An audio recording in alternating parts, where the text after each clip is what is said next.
Quiet. Mr. President-elect, Go ahead. can you state She's asking categorically, a question. Don't Mr. be President-elect, can you give us a question? Don't be You're rude. attacking us. Can you give us a question? Don't be rude. Can No, you I'm give not us going to a give you a question? question. I'm not going to give you a question. Can you state categorically? You are fake news. Sir. I'm Dr. Dave Janda. Welcome back to Dave versus the MSM. I'd like to thank you for joining me today and thank you for networking this information to all those you know and love. The more people educated, the more people become empowered, and the sooner we end this reign of terror, and it is a reign of terror, by the cult. Today's presentation is about the cult and how they absolutely love war. See, war is horrible for all of us. But the globalist cult loves it. Because out of war, they get more power, control, and more financial resources. Works every time for them. And it's all about escalating those wars. Whether it's in Russia, in Ukraine theater, or the Middle East, upcoming theater with China and Taiwan, anywhere and everywhere in the world. They love war. From George Orwell, from the book 1984, all tyrannies rule through fraud and force, but once the fraud's exposed, they must rely exclusively on force. Force being the war card. Another quote. Naturally, the common people don't want war, but after all, it's the leaders of a country who determine the policy, and it's always a simple matter to drag the people along. Whether it is a democracy or a fascist dictatorship or a parliament or a communist dictatorship. Voice or no voice, the people can always be brought to the bidding of the leaders. That's easy. All you have to do is tell them they're being attacked and denounce the pacifists for lack of patriotism and exposing the country to danger. It works the same in every country. End quote. That quote's from Hermann Goering, from the Third Reich fame. And then, from about 90 years ago, the most decorated Marine, Smedley Butler, told us about and wrote a book about it called, quote, War is a Racket. Yeah. It's a racket that leads to more power, more control, and more financial resources in the hands of the criminal international banking syndicate. And their puppets that they feed breadcrumbs down through to those in every government and big businesses and the like. But the people who benefit the most are actually the people at the top of the food chain, the criminal international banking syndicate. I've given you their names before, their family names. They get really upset when I do this, which is why I keep doing it. The family names, the Rothschilds, the Rockefellers, the Lazards, the Pinkuses, the Warburgs, the Seifs, the Loebs, and the very top of that pyramid is a family called the Payseur, Payseur family. Look it up. Those are the perpetrators, the instigators, and the benefactors of war. And the escalation. Right now, just look at the escalation that's occurring in the Middle East. I get in a lot of trouble when I talk about this, but October 7th, 2023, horrible day, horrible event. But a question I keep asking, and people get mad at me for asking it, is, how did this happen? How did a bunch of savages with pickup trucks and shovels and drones, how did they penetrate, let alone inflict such damage on a country that has one of the most elite militaries, one of the most elite intelligence agencies, the most technologically advanced border security systems where it can pick up a flock of birds coming from a mile away? How?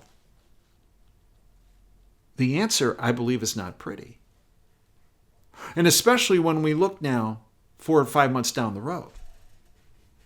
Yeah, there were savages that attacked. There were innocents in Israel that died. But now we have innocents that have also died in Gaza. Nobody wants to talk peace in there or Russia, Ukraine. Oh, you're not going to do that. Remember when this Biden group, with the help of Boris Johnson, undermined peace efforts within a month after that whole goat rodeo started in Ukraine? No, it's just escalation. No, right?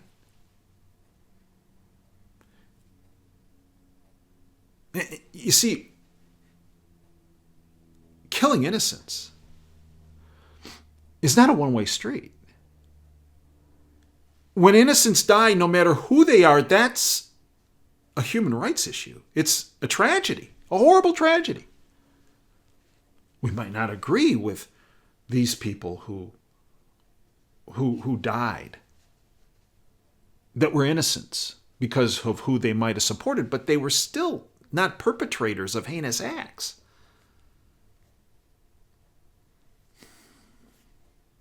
And then you look at what's happened financially in the Middle East and in Ukraine. Ukraine has now been turned over to financial houses for their reconstruction, like BlackRock. Or in the Middle East, the natural gas fields off of Gaza. Well, now the Israeli government reportedly just signed a contract with British Petroleum for the royalties because there isn't really anybody running that area around Gaza other than us, Israel, that's occupying it. So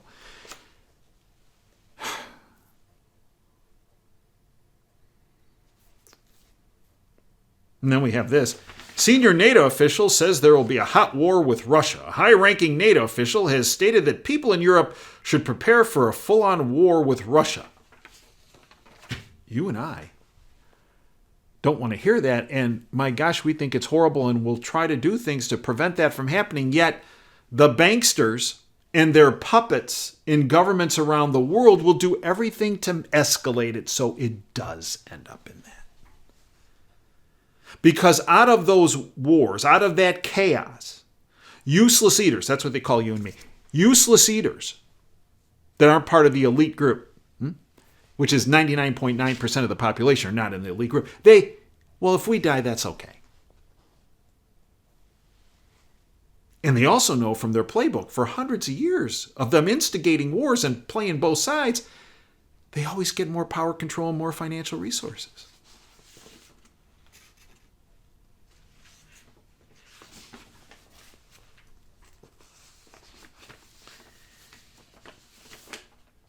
They want a provocation of war. From Andrew Corkboat, is the West plotting a false flag provocation in Poland to blame on Russia and Belarus? One has to wonder. And then remember when the dissident Navalny died in that Arctic prison, nobody should be sent to prison because of their views, but that's what happened. Thank Putin and his crew for that. But still, when he died up there, Biden was out there saying, this means that we should send more money to Ukraine and more weapons to Ukraine and maybe escalate it further because of this Navalny dying. And then it came out that Navalny, confirmed, died of a blood clot.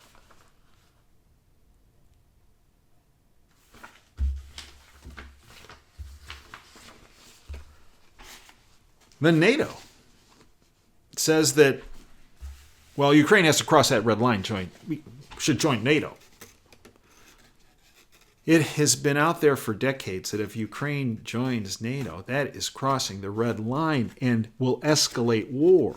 Yet this is what they're pushing. Kind of goes along with what that NATO military advisor was saying. Putin responds to NATO's chief vow that Ukraine will now join NATO. Then throw Macron in there. Moscow reacts to Macron proposing European boots on the ground in Ukraine. NATO's newest member, Finland, says Ukraine has right to use its weapons to attack Russian soil. Meanwhile, F-16s are being delivered to Ukraine so that they can attack on Russian soil. More escalation. And then the ultimate, the granddaddy of all escalations, Biden, Congress. Remember, in March 2022, about a month after Russia went into Ukraine, into the Donbass, the West, led by the United States, froze $300 billion worth of assets from Russia.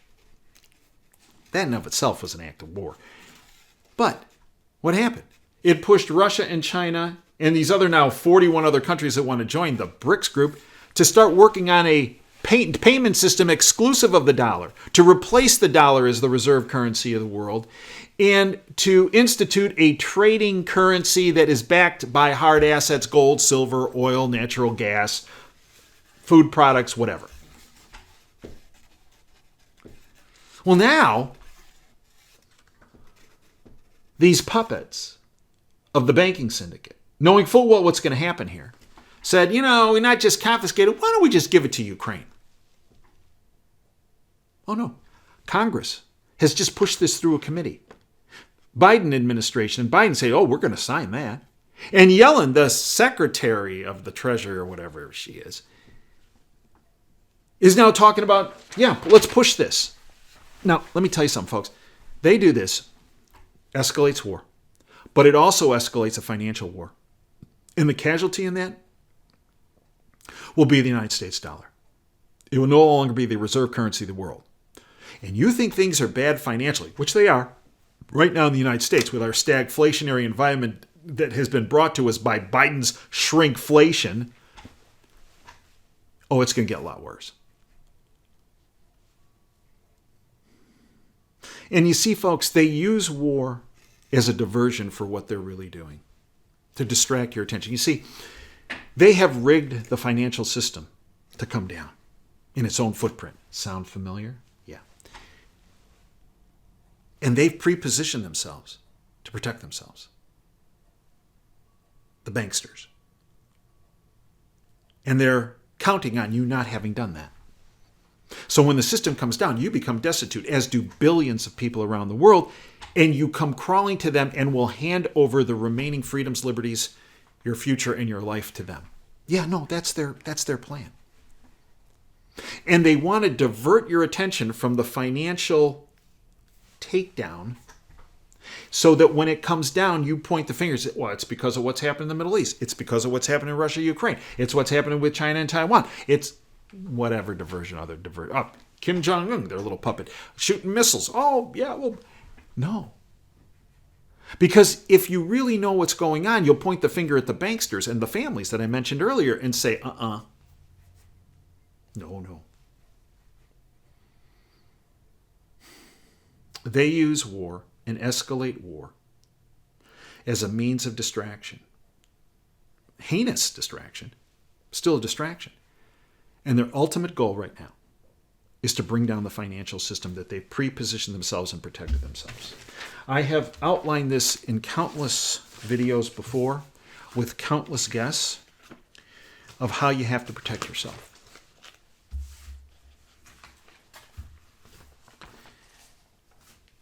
The best financial insurance you can have, what thousands of years have taught us, is hard assets. This new trading currency, what are they backing it with? Hard assets.